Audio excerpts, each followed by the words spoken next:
안녕하세요. 형제피부시 철물입니다. 오늘 소개해드릴 제품은 가정용 악취 2단 침전조와 유수 분리조입니다.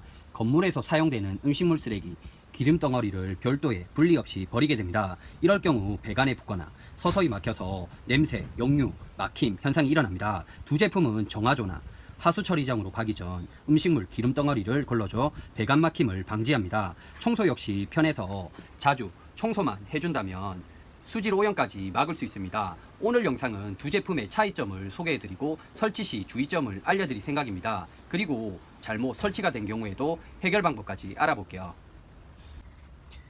악취 2단 침전조입니다. 주방에서 사용되는 오수, 음식물 쓰레기를 걸러주고 악취나 벌레, 쥐가 이 배관을 통해 들어오지 못하게 막아주는 역할을 합니다. 사이즈는 가로 640, 세로 345, 높이 440입니다.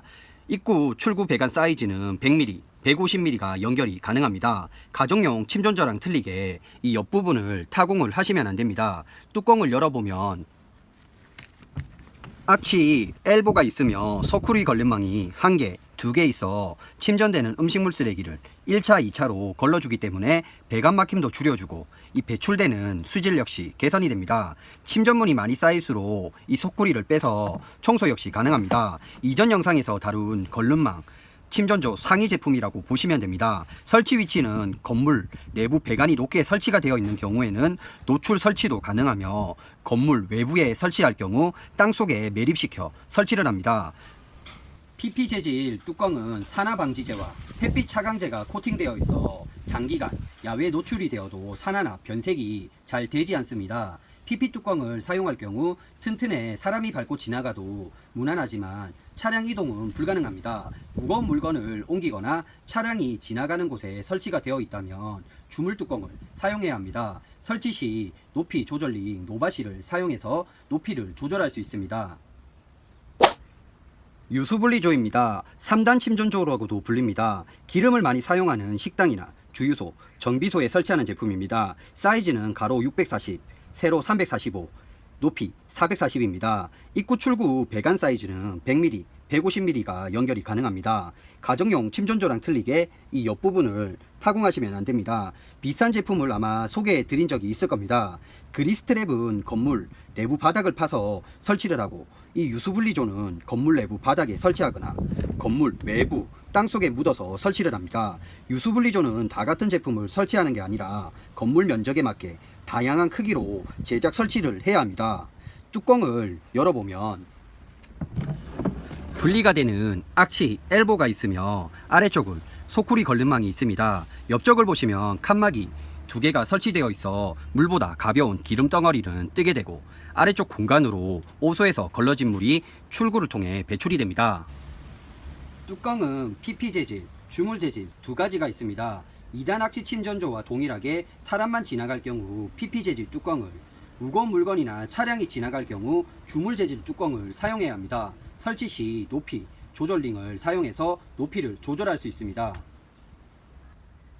제품 설치 방법은 가정용 침전조 설치와 동일하기 때문에 영상 일부분을 따서 마지막 부분에 따로 짧게 올려두겠습니다. 이제 두 제품의 차이점을 설명드릴 텐데요. 보신 것처럼 크기는 같고 비슷해 보입니다. 하지만 두 제품을 분류해서 설치하지 않을 경우 준공 허가가 나지 않는다는 사실입니다.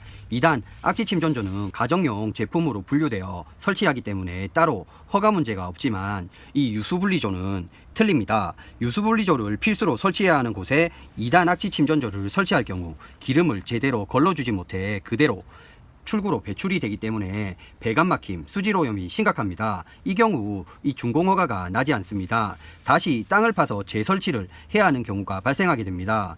유수분리조를 설치할 때는 용도와 건물 평수에 맞게 제작해서 설치해야 합니다.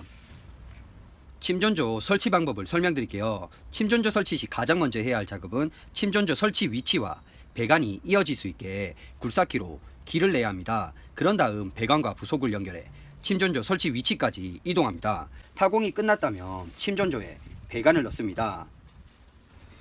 입구 배관 연결이 끝났다면 이제 출구 부분 타공 역시 해야 하는데요. 입구 부분보다 낮게 구멍을 뚫어 물이 흘러 내려갈 수 있게 해야 합니다. 침전물이 쌓이면서 배출이 될 수 있게 바닥면보다는 높게 뚫습니다. 그런 다음 동일한 방식으로 반대 부분에도 배관을 연결합니다. 그리고 이제 가장 중요한 수평을 지금처럼 올려놓고 잡은 후 물이 원활하게 이동할 수 있게 침전조가 기울지 않게 설치합니다. 설치가 끝날 경우 가정에서 사용된 물이 비교적 높은 배관 기울기를 통해 침전조 입구로 물이 들어오고 낮은 아래쪽 출구 부분을 걸쳐 물이 빠져나가는 방식입니다. 설치가 이제 정해졌다면 안쪽 배관과 침전조 연결 부위를 칼라코크나 실리콘으로 틈새를 완전히 막습니다. 마지막 작업은 팠을 때 나온 흙이나 자갈, 돌 등을 다시 설치 주변에 어느 정도 채운 후 시멘트로 침전도 높이에 맞춰 작업을 마무리합니다. 2단 악취 침전조를 유수분리조로 바꾸는 방법을 설명드릴 텐데요. 잘못 설치가 된 경우 재설치를 하려면 땅을 파야 하고 유수분리지를 재설치 그리고 배관 연결 등 많은 시간을 투자해야 합니다. 긴 시간을 투자하지 않고 내부 구조를 바꿔볼 텐데요. 첫 번째 방법은 2차 소쿠리 걸름망 앞쪽과 뒤쪽을 PVC 평판이나 스텐판으로 막아 기름이 출구로 흘러 들어가지 않게 차단하는 방법입니다. 모양에 맞게 재단한 후 칼라코크로 붙이면 기름은 뜨고 걸러진 물은 1차 소쿠리 걸름망 아래쪽으로 통과, 바닥 빈 공간으로 걸러진 물이 출구로 배출되게 됩니다. 두 번째 방법은 유수분리조 제품을 구매한 후 안쪽 칸막이를 그라인더로 잘라서 분리한 후 2단 악취 침전조 소쿠리망을 이런 식으로 분리한 후 고정핀이 따로 있기 때문에 칼라코크로 사용해서 붙입니다. 칸막이는 바닥에서 약간 띄워서 붙입니다. 유수분리조 내부 구조와 동일하게 칸막이 2개를 붙이면 유수분리조로 가능하며 준공허가 역시 날 수 있습니다. 오늘 준비한 영상은 여기까지입니다. 바빠서 자주 영상을 올리지 못해 죄송합니다. 형대 PVC 철물이었습니다. 감사합니다.